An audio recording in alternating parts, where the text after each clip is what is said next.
You guys have been sending me a bunch of questions all to do with the ATEM Mini Pro ISO. I've had ones on audio recording, optical HDMI cables, macros. I'm going to get through a load of them in today's video. But if I don't get to yours, I'm going to be live. Details on screen now of when you can find that live stream. And you can come in and ask your question there, so don't miss that. But as I say, I've got a load of questions to get through today, so let's get cracking. First question then comes from Roland. He says, any ideas whether the recorded WAV files are a dry or wet mix? Good question, because of course the ATEM Mini Pro ISO records the 4 video feeds or the 4 HDMI inputs, but it also records 6 audio quality WAV files, which are 6 audio inputs, the 4 from the HDMI and the 2 stereo jacks. It records those separately, and I said in my last video, it actually, if I switch over to the ATEM software control here, it actually doesn't matter what you set these faders to when you're recording, because those broadcast quality WAV files will record the level at Unity so that you have the levels there if you need to in the edit. But what Roland is actually asking here with this question in terms of whether it's a dry or a wet mix, he's referring to these, if I flip back here, he's referring to these audio effects here. We've got the dynamics that give us the expander, the gate, compressor, the limiter, but also the 6-band equalizer. What he's asking is, if we apply these effects, are they recorded and burnt into those WAV files, or is it simply a feed of what is going into the ATEM Mini Pro without any of the effects and any of the fader levels? So let's find out. Let's actually let's have some fun and adjust my mic right now. So I usually just have an expander on, but what I'm going to do is I'll leave the expander on, but we'll have some fun with the equalizer. So the equalizer is currently off. This is the sound that you're hearing right now. If we turn it on, you'll notice my voice goes a little crazy as I move this around. We'll have some real fun here. It'll probably sound horrible. I haven't got headphones in at the moment, but this is one way of telling whether it is a wet or a dry mix. So let's turn that off now. And what I'm going to do is I'm going to play that audio back to you. The first audio that you'll hear is the program output so that you can hear the dynamics being applied. So that's here. You'll notice my voice goes a little crazy as I move this around. We'll have some real fun here. It'll probably sound horrible. I haven't got headphones. And you could hear it as we're moving it around. And that's normal. We want those dynamics applied to the program output. Now let's go and find the audio WAV file for mic input 2, which is what I use here, and see if those dynamics have also been applied to the file, the same point in the file. You'll notice my voice goes a little crazy as I move this around. We'll have some real fun here. It'll probably sound horrible. I haven't got headphones in at the moment. They haven't. So that is actually a dry mix, which is great because, again, if you've applied some audio effects during your live stream that you realize you didn't like afterwards, it's okay. They're not burnt in. You can use that WAV file in your edit and completely change the way that your broadcast looked and sounded as well. Got another question here from Ericsson. He says, if I can't connect my ATEM Mini Pro ISO to a network, am I able to connect it to my MacBook Pro to set the settings, then connect a hard drive to the ATEM Mini Pro, I guess he means, after to start recording? So in this case, yes, that's exactly what you would do. Who is that? Ericsson. You would plug in via the USB-C cable from your ATEM Mini Pro ISO to your Mac, go into the ATEM software control, set up all your settings. So you might be going into, for example, like I'm doing here, if I go into the output tab, you'd be setting up what you want your recording to be called and doing all your recording settings, making sure that you've got the right bit rate and things like that set. You might set up a few of your upstream keys and things like that. You'd make all of those settings. Then you would simply unplug the USB-C cable and then plug in your hard drive and hit the record button on the device, and that would be fine. That would work absolutely fine. I'm going to give you one tip though here. If we just go back and I bring on my camera again, in fact, we'll put that to the other side. What I would advise to do is, once you've got all of your settings set up how you want, go up here to File and click on Save Startup State. And then what that does is, it means if you were to lose power of your ATEM Mini Pro ISO, and this applies to any of the ATEM Mini range, if you were to lose power, and then you plug the power back in, it would then go back to that state with all that settings. You don't have to go back on or replug into your Mac and set it all up again. That save startup state basically creates a snapshot. It captures a snapshot of all of the settings, and now from that point onwards, every time you kill the power and start up the ATEM Mini Pro ISO again, it will go back to that state. Next question comes in, wow, I'm going to have to probably look at the bigger monitor to read this one. Comes in from Bob. He says, just ordered mine today. He's talking about the ATEM Mini Pro ISO. One thing I feel isn't possible, but I would love to do, is assign mic inputs to an HDMI input. My example for my online drum lesson, I'm running my talkback mic through input number 1. He means the mic input 1 on the back, and my drum mix through input number 2. I would love to assign the mic input 1 to audio follow video, to HDMI input 1, and mic input 2 to HDMI input 2. Possible, question mark. I'll paraphrase that slightly.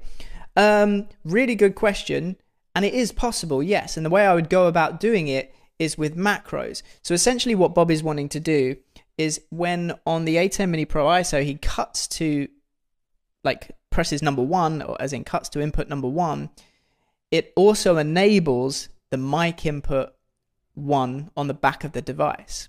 And there's no way, like in the settings, to tie those two together. Equally, when he cuts to camera number 2, he wants mic input 1 to be turned off and mic input 2 to be enabled. Now, as I say, there's no way to do this in the settings and tie those two together. Maybe it's something Blackmagic could think about bringing out in the future. However, it is definitely something you can do with macros. Let me sort of show you how. So let's dive into the ATEM software control. The way I'd go about doing it is obviously go File, Macros at the top. I should have actually done a macros. I've got my macros series, so I could have included this question in that. But anyway, what you're going to want to do is click on an empty space, click create. We'll call this cam1 plus mic1. And what you're going to want to do is you're going to want to select the camera that you want it to cut to, which in this case is camera number 1. Now I'm already on camera number 1. So what I would have to do to record this is flip to camera 2 and then flip back to camera 1 to show that as the last camera that's been recorded. I'm not going to do that for this session.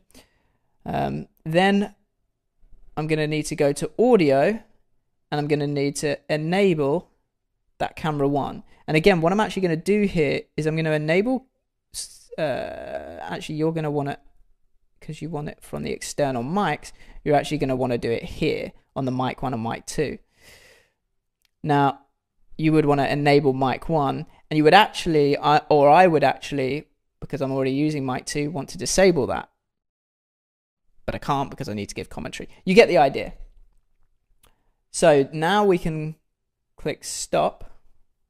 I'm going to turn that off for a second, because when we run it, I'm just going to show you that, recall and run, it will now enable that audio, and we're still on camera number 1. And you would do exactly the same thing. So just stop that. You would do exactly the same thing for camera number 2, or macro number 2, which cuts to camera number 2, enables mic input 2, but also disables mic input 1. That way, you're not having to do, which I assume you're doing at the moment, Bob, where you're having to do multiple button presses, where you're cutting to camera 1 on here, turning on mic 1 and turning off mic 2. You've just got 2 macro buttons that are in the software you can click to do everything you need at once. So I hope that answers that question, and hopefully that's helpful for other people watching this as well. Macros are so powerful. I can't stress that enough. I've got a series on my YouTube channel. There's one video up at the moment. There's another one coming, all about how to utilize macros, because they're so powerful with the ATEM Mini. Next question comes in from Andy, who wants to know, what's the best way of extending HDMI connections to the Blackmagic Pocket Cinema camera, but still being able to retain things like the tally lights and the camera control and the color calibration as well? Yeah, I know I did a video a couple of months back about extending HDMI over Cat5 and Cat6. Of course, the problem with that was that it was only unidirectional, so you only got the video signal and you didn't get the tally information back. But one of the good things about that video is a lot of people in the comments also suggested trying optical HDMI cables. Now, I haven't had a chance to pick one up myself and test yet, but I did search YouTube to see if other people had, and there are some success stories on there, and there being a bi-directional connection so that the ATEM Mini can talk to the Blackmagic Pocket Cinema cameras. So my advice would be jump onto Amazon.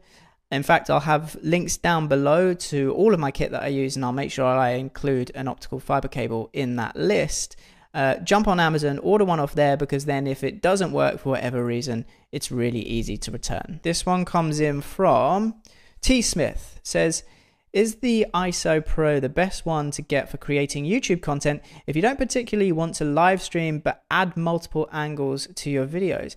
Good question, because of course, you know, live streaming isn't, or the ATEM Mini Pro ISO is not built just for live streaming. In fact, it's probably the one out of the 3 ATEM Minis that is built more for the post-production than it is actually the live streaming. So here's just my personal opinion on that question. Others may have slightly differing ones, but I would say, although it's more expensive, or it's the top range of the Mini line, it probably is the best one to get for, as you say in your question, getting multiple angles, and basically it's going to speed up your workflow. The reason I say that is because what you can do is what I am doing right now actually to create this video. I'm feeding all of my inputs into the ATEM Mini Pro ISO. So I've got my laptop feed here that I can flick to. I've got my main camera. I sometimes have a secondary camera. I don't today. I've even got the graphics that I can bring on and off. So whereas I'd have to do all this in post, I'm actually recording it as live. And with the ATEM Mini Pro ISO, I'm recording all of these feeds separately because I'm using the ISO feature where it's recording the 4 individual HDMI inputs. And again, we've talked about audio as well. It's recording all the audio separately. Everything is being timecode synced as well. So it means when I come to do the edit, the ATEM Mini Pro ISO makes it even easier because it actually gives me that DaVinci file where I just open up DaVinci and I just correct the mistakes. So I can get this video out within probably half an hour of me actually sitting down and filming it. So that is why I say it's probably the best tool, especially out of the 3 ATEM Minis available, for not just live, but more for the post-production as well afterwards. I see a lot of people looking at the ATEM Mini Pro ISO for things like podcasts and interviews and things like that, because it means that you can essentially cut the podcast live or the interview live, and then if you did make any mistakes, you can correct them before you then upload the video to YouTube. So it's going to really speed up people's workflow. And yeah, to answer your question, I do think the ISO is the best one to go for, and it's worth spending that extra money even if you're not doing live streams of it. Next question is from Rich. He says, is it possible to split record and live stream USB out from the Mini Pro to record to disk and live stream at the same time? The USB-C port on the back of any of the ATEM Minis can only be used for one thing at a time. So with the ATEM Mini Pro and the ATEM Mini Pro ISO, it is either plugging in an SSD and recording to the SSD, or it's plugging in the USB-C to a computer for software control and also acting as a webcam input. And you can then take the program output from the ATEM Mini Pro ISO into your computer and use it in apps like Skype or OBS if you want to live stream. What you could do is just plug in via USB to a Mac and PC, record in OBS and stream in OBS. But the probably better thing to do is record using the hard drive, especially if you've got an ISO, because then you've got all the ISO recordings. So use the USB-C port for recording to an SSD. And then if you want to live stream, there's a built-in live stream encoder in the ATEM Mini Pro and the ATEM Mini Pro ISO. So you would just go into the ATEM software control, go up to live stream here, put in, depending on what platform you want to use, put in your stream key and your quality settings, hit on air, and you'd be live streaming and recording at the same time. I hope you found some of those answers useful. And as I say, if your question didn't get answered or you've got another one off the back of this video, I'll put the live stream details on screen now. You can come in and ask your question to me live. I'll be answering as many of those as possible within an hour or about an hour and a half, I reckon it'll go on for. So come and join me then. But if you found this video useful, give it a thumbs up, drop a comment with your questions in below. And more importantly, if you're new here, hit the subscribe button. And once you've done all that, I'll see you on the live stream.